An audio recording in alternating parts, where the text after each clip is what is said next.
Escravidão. Um termo bem polêmico, não é mesmo? Ao ouvirmos esta palavra, logo nos vem à mente os negros trazidos da África. Por isso então vamos ver como tudo isso começou. Ao chegar no lugar que hoje chamamos de Brasil, os portugueses tinham um objetivo: explorar ao máximo a terra descoberta. Queriam obter lucros e, claro, ultrapassar sua grande rival, a Espanha. De início, tentaram o sucesso na extração de minérios, como o ouro, a prata, metais muito valorizados na Europa. Mas não deu certo.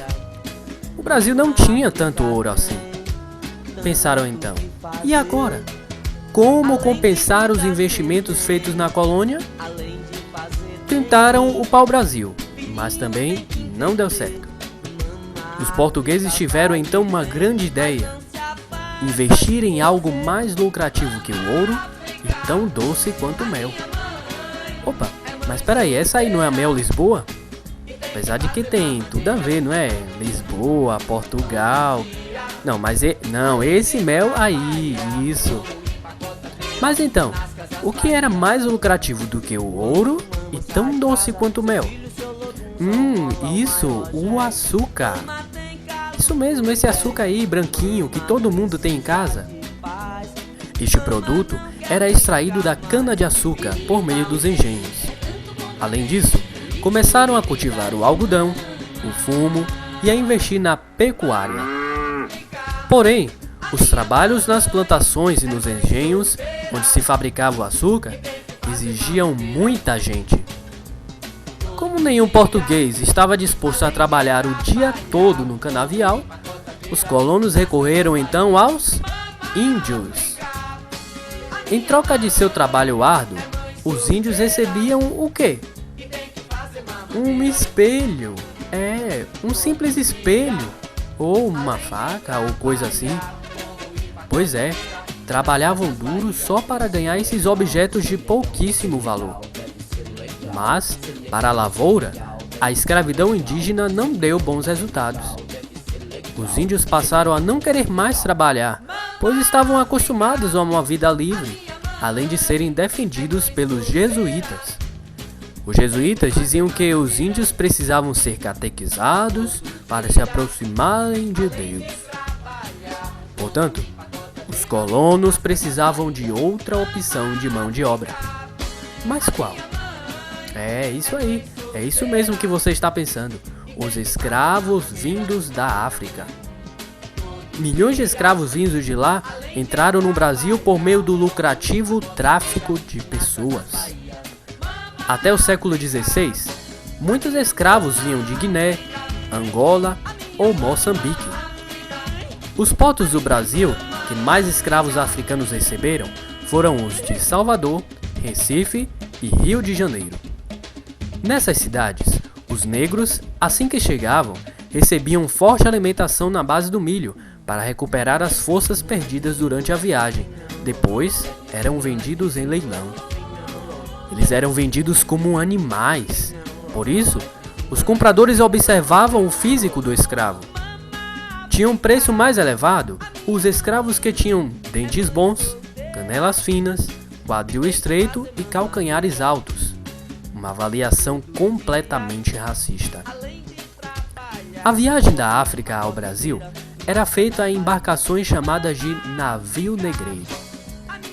Você acha que os navios eram bem confortáveis? Para os portugueses, sim, mas para os escravos era um verdadeiro inferno.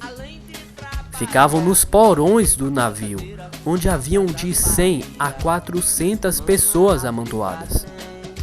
Viajavam quase nus, sufocados pela falta de ar e torturados pela fome e pela sede.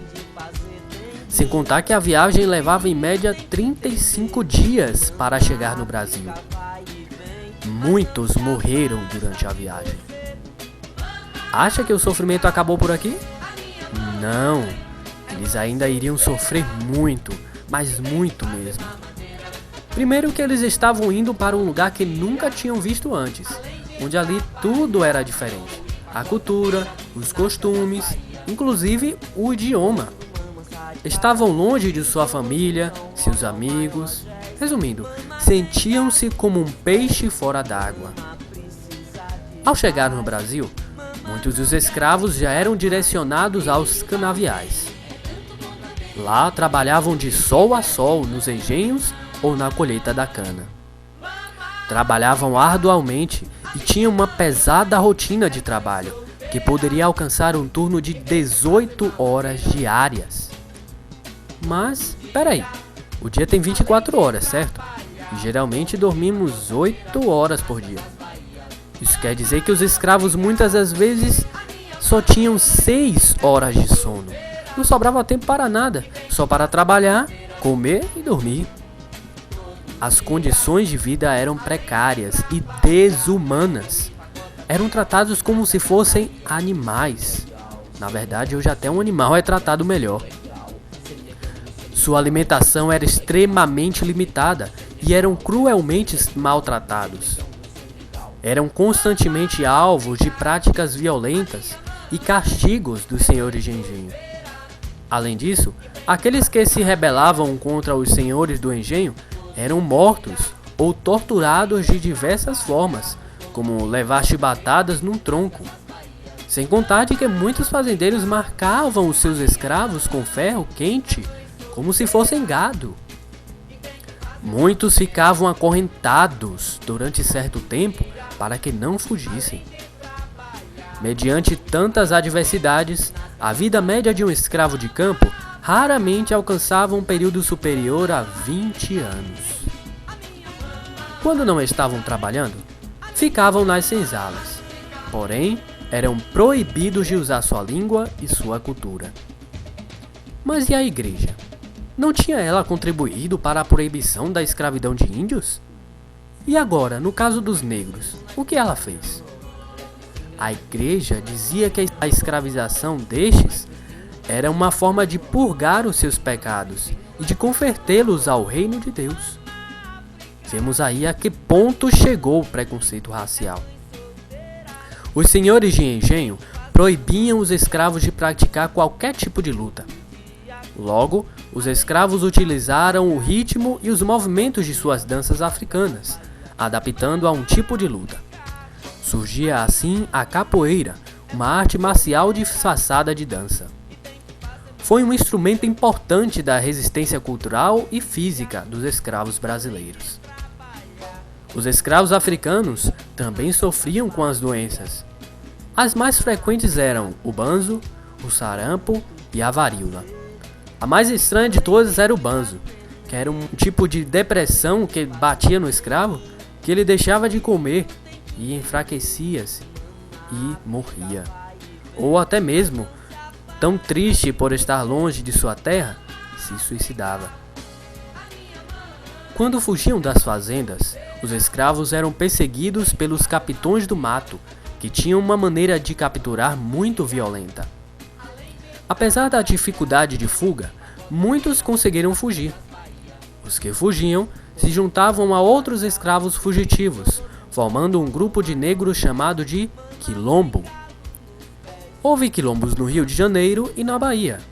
Porém, o mais importante foi o de Palmares, na Serra da Barriga, no atual estado de Alagoas. Em Palmares, os negros fizeram roças de milho, feijão, mandioca e procuravam manter-se em paz com os moradores vizinhos, com os quais trocavam seus produtos agrícolas por roupas e ferramentas. Lá, também podiam viver de acordo com a sua cultura e seus costumes. No início, o líder do quilombo era Gangazumba, mas depois os negros decidiram retirá-lo do poder e colocaram em seu lugar o sobrinho dele, Zumbi. Ei, mas não é esse Zumbi aí não, é esse aí. O quilombo existiu por vários anos, chegando a ter 20 mil pessoas aproximadamente. Porém, em 20 de novembro de 1695, o quilombo foi destruído por Domingos Jorge Velho e Zumbi foi morto. Atualmente, em homenagem a Zumbi, este dia é considerado o Dia da Consciência Negra. Apesar de não poderem viver com sua cultura, os negros conseguiram preservar seus valores e costumes. Hoje, muitos ainda praticam a capoeira.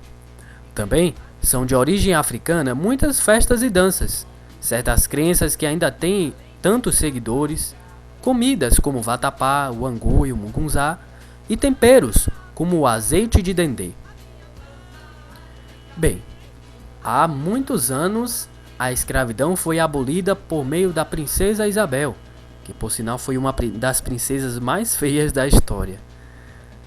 Hoje também é proibido o uso de escravos. Porém, atualmente, muitos negros sofrem ainda com as consequências do que aconteceu há centenas de anos atrás. E sofrem também com algo bem antigo, que ainda permanece em nossos tempos.